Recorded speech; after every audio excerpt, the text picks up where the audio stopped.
Hi, part two of our Capstone research and law paper overview and task instruction and rubric introduction.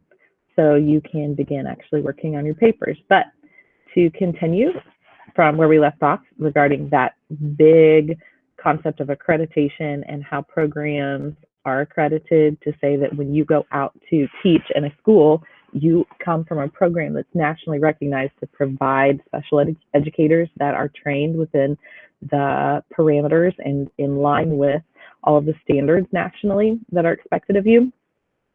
But now we're ready to move on to the details of how we ensure that.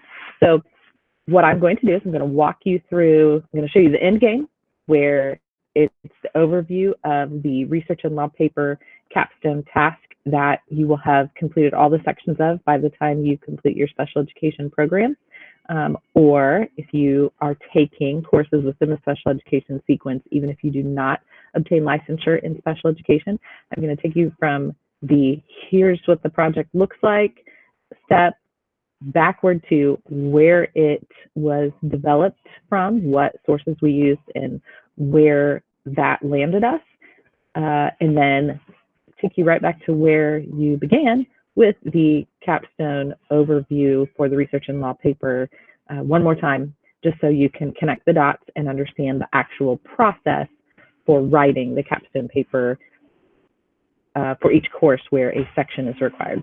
So I'm going to continue to present like I have been, and I'm going to start walking you through. So step one, you see that we have an overview document that says, here's what the project is, and here are the parts to it, and here when you address each of those parts, when you complete the sections of the full final paper, within which classes you do that in. So in SPED 2400, you do a part. In SPED 2500, you complete a section. I'm going to consistently call them parts. These are parts, and there's sections within each part. So you complete a part of the paper during each of the courses listed, and you will see that in the final course, SPED 3200, which is currently known as SPED 3000, but it will be SPED 3200 beginning in 2021. You will complete two full parts of the paper that will build into the parts you completed previously to form the final capstone research and law paper. So this document tells you, generally speaking, what the task instructions are, but we have another document that gives you all of that in great detail. And this document walks you through the process of writing each part of the full paper. So again, I'm going to come back to that at the end, but I need you to see that it's consistent over time in every course in which you are required to complete a section and a full part of the capstone research and law paper. You will follow the same steps that are listed here. I'm going to move on to how this came about and then jump right back to how to complete this, because I think that connects some dots that you need to have connected. So I'm going to move into now for you how we develop these. So you probably remember from Ed 2000 that you learned about the in-task standards, and those standards are the standards by which all programs for educator preparation are aligned. We must align to them for every program that creates teachers and licenses teachers in the United States. Some other places have adopted them, I am certain, but they probably don't call them the same thing, because if you notice, this was the CCSSO, Interstate Teacher Assessment and Support Consortium. Council of Chief State School Officers developed them. So all the leaders of every state came together and said, this is what we want teachers to know, to be able to do, and what we want them to believe when they come out into the classroom. So that's what the in-task standards represent. They look familiar to you when you see the list, because again, you learn them in Ed 2000 and you hear about them all the way through the end of your program here. So 4 sections, 10 standards. So we took that and we said, okay, well, this is what everyone needs to know to be a teacher anywhere, anytime. But what do special education teachers need to know and be able to do? So if you're a beginning special education teacher, we have to build our program upon the initial preparation standards, not advanced because you're beginners still. We have to build our program upon these standards and these elements, we call them. So they're kind of like substandards. So here's a standard, learner development and individual learning differences. Here's learning environments. If you were to go back to in task, you would see 1 and 2 for them is learner development and learning differences and learning environments. There are a lot of parallels between the two, but the special education standards created by the Council for Exceptional Children are specialized to emphasize support of students with exceptionality. So you'll see many, many things that are similar, but we have to keep drilling down and helping all students master the content knowledge required to be an educator, period, using the in-task standards. And then if you want to specialize in special education and license in it, we need to ensure that you have mastered all of the content required for the CEC standards. That's national. Then, as we were developing the assessment, we had to keep in mind that, oh yeah, they have to take these licensing exams that ensure that they know the content that their state requires them to know in order to be licensed in the area of exceptional needs mild intervention, which you will see right up here. So you'll also notice some similarities in the headings for these. Foundations and professional knowledge. Let's see, they're probably something about development and characteristics. Learning environments, oh my gosh, another familiar one. So you see there are parallels across all of these, but this particular document and these standards are what your licensing exams are based on. It exists for your elementary education generalist exams. Any content area in which you are going to be licensed has a set of REPA, currently, blueprints, an assessment blueprint that guides you through what the test is going to expect you to know and be able to do and believe. And that is another thing on which your program is required to be built. So when we created this capstone research and law paper that you are all completing, we had to look at all of this plus some other extra things that only SPED minors need to know about, but it's kind of like all of the layers that go down before the final layer of a road gets like put on before you drive on it when they're redoing pavement or a highway. Some of that stuff you don't need to really know what it is or how it functions, but you at least need to know what some of those final layers are. So you sound kind of more knowledgeable, and that's what we're going for, knowledge. This is content knowledge-based, this assessment. Next, after that, we had to look at how our accreditation system expected us to present the task instructions and the rubric to you, as well as how we were going to analyze the data that we got from it. So the first step was that we needed to create an entire document that gives you instructions for all the sections of your paper. So these are descriptions of each of the components of your paper. And you will see in this video that even in the time it took for us to complete our accreditation cycle and submit our report a couple of weeks ago, we've already revised based on the data analysis that we did regarding the previous 2 cohort groups that completed all of these papers. So we are practicing what we preach. We look at what we're expected to teach with our standards. We created an assessment that measured what we expected it to need to measure. And once we received and analyzed our assessment data, we made decisions about how we needed to change either our patterns of instruction or the curriculum or the assessment tool itself. So we've looked at that from all sides. So these are the task instructions as they stood 2 weeks ago. We are modifying them continually to ensure that you have what you need to complete the task well. We have a rubric that you will be provided with that outlines each section of the entire paper. Although, again, if you recall from the first document, each section of the paper, part of the paper, not section, each part of the full capstone research and law paper is completed in a different course, with the exception of these 2 sections, parts that are completed in the final SPED course. Maybe I'll get used to that and I'll say it right. So when you're looking at the rubric, the overall rubric includes the parts of the paper that make up the final capstone paper, and then each of these rubric rows actually represents what I keep calling a section. So the sections of the paper are dictated by the rubric row descriptors that you see here. So when you are looking at your guidelines for how to write the paper, you will see a direct match between what the main headings should be on your research law papers.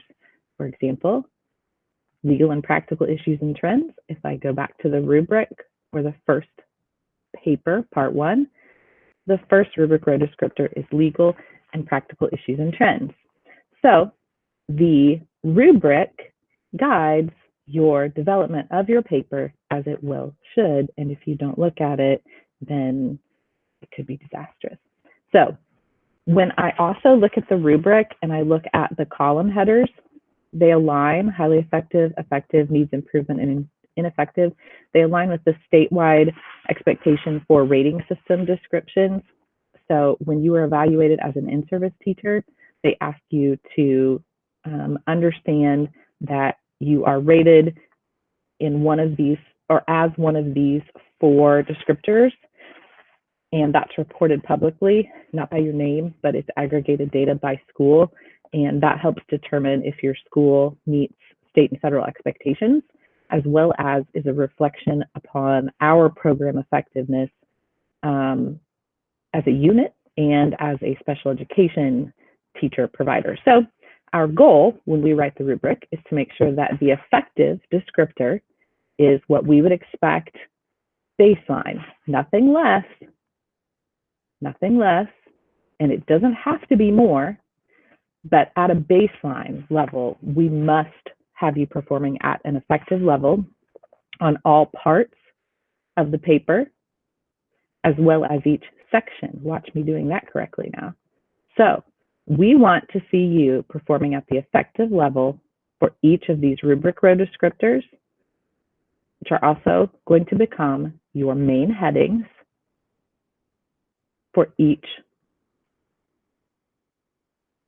section of each paper that creates one part of the full capstone research and law paper. We'll make an infographic of that. How does that sound? So I'm going to go back to the rubric one more time, because the directions in your capstone paper overview sheet tell you need to recognize what the main headings are. Then as subheadings, you will end up creating subheadings based upon the expectations in the effective column. So subheadings, all of these fancy words came right out of the effective column, and they line up. So you take this rubric and you don't memorize it, but you apply it to the development of your course paper outline. So that process will be modeled a bit more explicitly, either live or in a separate video, one-way video, so we can ensure that you understand the process itself. Because again, what will remain the same throughout the entire program? The process by which you create these papers. So we want to make sure you understand it early on so you can continue to apply it in the future. So now we have task instructions. We have a rubric. We based it on the in-task principles or standards. Picture, we based it on the CEC, National Initial Preparation Standards for Special Educators. We looked at the state of Indiana standards that guide the development of your licensing exams. And we created our task instructions. We created a rubric. Look how long this is. Just take a moment to be in awe of the work that your prof did for you. So here's the giant rubric. Again, that's by the end of your program. That is not a rubric for one part. This is the entire special education program, all in one rubric for the research and law paper. And then each part of the paper has a separate section. I guess I have to say section here, has a different section within the rubric to represent it. So then I actually have an example. I'm not going to show you anything in detail. In fact, from this small part right here, hopefully you can't see anything identifiable, but at a glance, I just want you to know how many pages one part of the full paper was for this individual. I'm going to scroll really quickly so you can just see the formatting. It just looks like a typical paper with a reference list. So that paper happened to be 8 pages long. I would say that's fairly typical of the length of each part of the full paper. So that just gives you a glimpse of what's to come. The farther along you get in the program, the longer the papers become. So now we took all of the students that had completed all the required parts of the law paper, back to that. So all the students that had completed all parts of the paper by the end of this course, and we pulled together their data and we created a data table. We analyzed standard connections. We looked at the standards and the elements and what the strengths and weaknesses were within our program over a 3-year time period, actually 2 years for this one. We interpreted the data. We said, how can we improve the assessment? What can we do from here? And that's what we've begun the process of already doing. So we have to submit that to our national accrediting body, and we're waiting for suggestions for revisions if we need to revise something, or just approval to say we met the expectation for this assessment for our program. So this overall, just so you know, we have to look at everything you do in every course related to the special education licensure expectation. And for that, we have to analyze it collectively and make suggestions regarding how we can improve our program as a whole, not just each assessment. So that is what we did and submitted to national accrediting body. So I'm going to go back to the paper itself.